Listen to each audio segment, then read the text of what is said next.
Perintah Kaisar Naga Chapter 2782-2783. Jangan pergi. Ning Keichen menggelengkan kepalanya, lalu menunjuk ke seorang pelayan keluarga Ning dan berkata, "Pergilah, petiklah buah guntur langit." Seperti yang diperintahkan, pelayan keluarga Ning tidak berani menentang dan mengerti, meskipun dia juga takut, dia masih menggigit peluru dan perlahan mendekati pohon Tianlei. "Tuan Chen, apa yang harus kita lakukan? Kalau tidak, kita bertiga menggunakan pesawat ulang-alik untuk mengambil beberapa buah guntur langit terlebih dahulu." Daji berkata kepada Chen Ping, "Jangan bertindak gegabah, buah guntur seharusnya tidak mudah dipetik hari ini." Chen Ping menghentikan 3 pahlawan pencuri hantu. Tepat ketika Chen Ping selesai berbicara, dia melihat pelayan keluarga Ning melompat ke depan dan langsung menuju buah Tianlei di pohon. Ledakan. Tepat ketika pelayan keluarga Ning mendekati Tianlei Guo, tiba-tiba sambaran petir yang sangat besar menghantam pelayan keluarga Ning dengan ganas. Disertai dengan ledakan dahsyat, tubuh pelayan keluarga Ning langsung dihamburkan oleh sambaran petir yang besar, bahkan tidak meninggalkan tubuh. Melihat adegan ini, Ning Keichen langsung mengernyit, dan semua orang juga terkejut. 3 pahlawan pencuri hantu menelan ludah mereka ketakutan. Jika Chen Ping tidak menghentikan mereka, mungkin mereka bertiga akan menghilang sekarang. Raja Elang Guntur ini sangat berhati-hati. Sepertinya Lei Guo sangat sulit didapat. Ning Keichen mengerutkan kening dan berkata, "Ayah, apa yang harus kita lakukan?" Ning Ken bertanya, "Jangan khawatir, aku sudah menebak situasi ini, jadi aku sudah bersiap." Saat dia mengatakan itu, Ning Keichen mengeluarkan cermin perunggu dari tangannya, dan melihat bahwa satu sisi cermin perunggu itu sangat halus, sementara sisi lainnya diukir dengan beberapa binatang buas. "Ini adalah harta leluhur keluarga Ning saya. Ini disebut cermin binatang menguntungkan. Dengan itu, petir akan dipantulkan dan tidak menimbulkan kerusakan." Seperti yang dikatakan Ning Keichen, dia menyerahkan cermin binatang menguntungkan kepada seorang pelayan keluarga Ning dan berkata, "Ambil cermin binatang menguntungkan dan pilih buah guntur langit." Meskipun pelayan keluarga Ning takut, dia tetap mengambil cermin binatang keberuntungan dan berjalan dengan patuh menuju pohon Tianlei. Rekannya baru saja diterbangkan oleh sambaran petir, jadi pelayan keluarga Ning ini, meskipun dia memegang cermin binatang keberuntungan, masih takut di hatinya, dan kakinya sedikit gemetar ketika dia mendekat. Chen Ping memandang Ning Keichen, dan ternyata orang ini benar-benar siap, bahkan menyiapkan senjata untuk menghadapi petir. Setelah mendekati pohon Tianlei dengan cermin binatang menguntungkan, pelayan keluarga Ning tiba-tiba mengerahkan kekuatan, tubuhnya melompat dalam sekejap, dan kemudian mengulurkan tangan untuk meraih Lei Guo hari itu. Gemuruh. Tiba-tiba, sambaran petir meletus dari pohon Tianlei, dan menghantam pelayan keluarga Ning dengan keras saat dia mengulurkan tangannya. Melihat ini, para pelayan keluarga Ning buru-buru mengangkat cermin binatang menguntungkan di tangan mereka, dan kilat menyambar cermin binatang menguntungkan, yang langsung terpantul ke samping.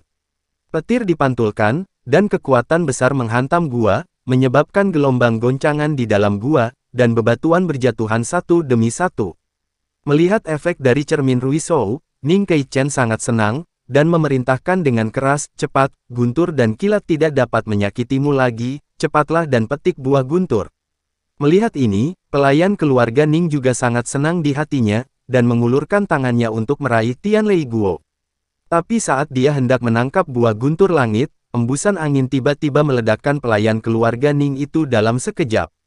Kemudian Thunderhawk Haus Darah yang besar muncul di depan semua orang, dengan sepasang sayap lebar, setiap kali melambai, itu menghasilkan kekuatan yang sangat besar. Apakah ini Raja Elang Petir?" kata 3 pahlawan pencuri hantu dengan kaget. Mereka belum pernah melihat Thunder Eagle King sebelumnya, jadi ketika mereka melihat Thunder Eagle yang sangat haus darah, mereka mengira Thunder Eagle King yang muncul. Ini seharusnya bukan Raja Elang Petir. Kekuatan elang petir yang haus darah ini belum mencapai alam transendensi kesengsaraan, itu hanya di peringkat ke-8 dari alam komposit. Chen Ping memandang elang guntur haus darah di depannya, dan berkata perlahan. Ning Keichen melihat Raja Guntur yang haus darah yang muncul, dan diam-diam menghela nafas lega, karena dia juga melihat bahwa ini bukan Raja-Raja Wali Guntur yang haus darah, jadi tidak perlu terlalu takut. Thunder Eagle yang haus darah ini jelas diatur oleh Thunder Eagle King untuk menjaga gua ketika dia pergi. Pada saat ini, melihat seseorang mencuri buah petir, elang petir yang haus darah ini muncul. Dengan teriakan Thunderhawk yang haus darah ini, seluruh gua Raja Elang mulai bergetar, dan kemudian dari sisi lain gua Raja Elang, Thunderhawk haus darah yang tak terhitung jumlahnya keluar. Aku mengandalkan. Melihat ini, Chen Ping mengutuk dengan marah, berbalik dan lari. Di gua Raja Elang ini, bertarung dengan begitu banyak elang petir yang haus darah sedang mencari kematian, dan tidak ada cara untuk menggunakannya. Melihat bahwa Chen Ping telah melarikan diri, ketiga pahlawan pencuri aneh itu buru-buru menggunakan ruang untuk bola balik, dan dalam sekejap, mereka mengelak 2 kali, dan mereka sudah keluar. Ning Kaichen tercengang saat melihat begitu banyak elang guntur yang haus darah tiba-tiba mengalir keluar. Hanya setelah Ning Ken berteriak dia membuat orang-orang kehabisan tenaga.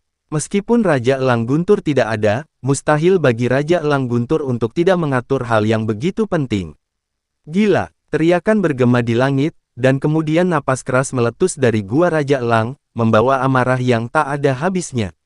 Thunderhawk haus darah yang tak terhitung jumlahnya terbang keluar dari gua Raja Elang. Si Tikiao dan yang lainnya yang awalnya berada di pintu masuk gua semuanya terkejut ketika mereka melihat begitu banyak elang petir yang haus darah tiba-tiba muncul. Tapi segera, mereka bereaksi, mengambil senjata, memenggal kepala Thunderhawk yang haus darah ini, dan beberapa master formasi mulai mengatur formasi untuk menghadapi Thunderhawk yang haus darah ini. Melihat ini, Chen Ping tidak melarikan diri lagi, tetapi kobaran api masuk ke formasi orang lain, dan kobaran api langsung membubung ke langit. Dengan restu dari formasi api, elang guntur yang haus darah itu jatuh satu demi satu. Chen Ping juga tahu bahwa meskipun Raja Elang Petir tidak ada, jika dia ingin mendapatkan buah guntur langit, dia harus menghancurkan elang petir yang haus darah ini.